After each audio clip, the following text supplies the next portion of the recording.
السلام علیکم ورحمۃ اللہ وبرکاتہ۔ ناظرین کرام، آج 31 اکتوبر سن 2024 ہے۔ دارالعلوم دیوبند کے متعلق ایک اہم خبر آپ کے سامنے پیش کی جا رہی ہے۔ دارالعلوم دیوبند کو دیکھنے کے بعد ہمارا نظریہ ہی بدل گیا۔ جمہوری اسلامی ایران کی معروف دانشگاہ ادیان یونیورسٹی سے تعلق رکھنے والے علماء و محققین کے رکنی وفد نے ام المدارس دارالعلوم دیوبند کا دورہ کیا۔ اس دوران ادارے کے محتمم مفتی ابوالقاسم نعمانی بنارسی اور جمعیت علماء ہند کے صدر و صدر المدرسین دارالعلوم دیوبند مولانا ارشد مدنی سے ملاقات کی اور اسلامی و فنون کے حوالے سے موصوف سے گفتگو کی۔ اس دوران ذمہ داران نے مہمانان اعظام کو دارالعلوم دیوبند کے نادر و نایاب کتب خانہ، تاریخی درسگاہ نودرہ، پرشکوہ دارالحدیث، مسجد رشید اور زیر تعمیر شیخ الہند لائبریری کی زیارت کرائی۔ اراکین وفد نے دیوبند کے قدیم کتب خانے میں موجود توریت، زبور، انجیل اور بادشاہ اورنگزیب کا تحریر کردہ قرآن کریم اور دیگر نایاب و شاہکار مخطوطات کا باریکی سے معائنہ کیا اور اس علمی ذخیرے کو دیکھ کر خوشی کا اظہار کیا۔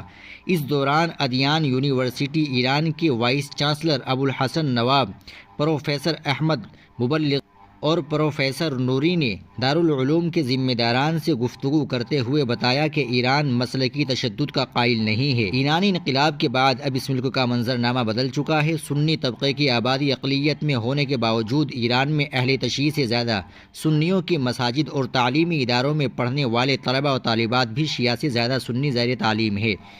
ایران کے قابل قدر بڑے سرکاری اور فوجی عہدوں پر بھی سنی مسلک کے افراد فائز ہیں۔ Professor Ahmad Mobaleghi, vice chancellor Abolhassan Navab اور پروفیسر حسن نوری نے ذمہ داران دارالعلوم دیوبند کو ایران آنے کی دعوت دیتے ہوئے کہا کہ ایران ہمیشہ فلسطین کے موقف کی تائید پر سرگرم عمل ہے۔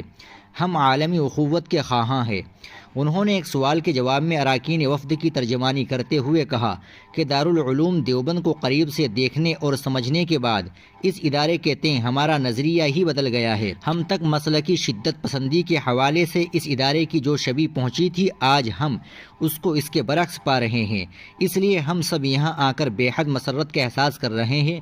اس دوران ذمہ داران دارالعلوم نے وفد کے سامنے دارالعلوم دیوبند کی تاریخ اور موجودہ احوال و کوائف تفصیل کے ساتھ بیان کیے۔ انہوں نے بتایا کہ دارالعلوم دیوبند ان اسکالرز اور محققین کو اپنے یہاں حتی المقدور سہولتیں فراہم کرتا ہے جو اسلامی علوم کے حصول کا جذبہ رکھتے ہیں۔ ناظرین کرام، آپ اس خبر کے تعلق سے کیا کہنا چاہیں گے؟ کمنٹ باکس میں ضرور بتا دیں۔ ویڈیو کو لائک اور شیئر ضرور کر دیں۔ چینل کو بھی سبسکرائب کر لیں۔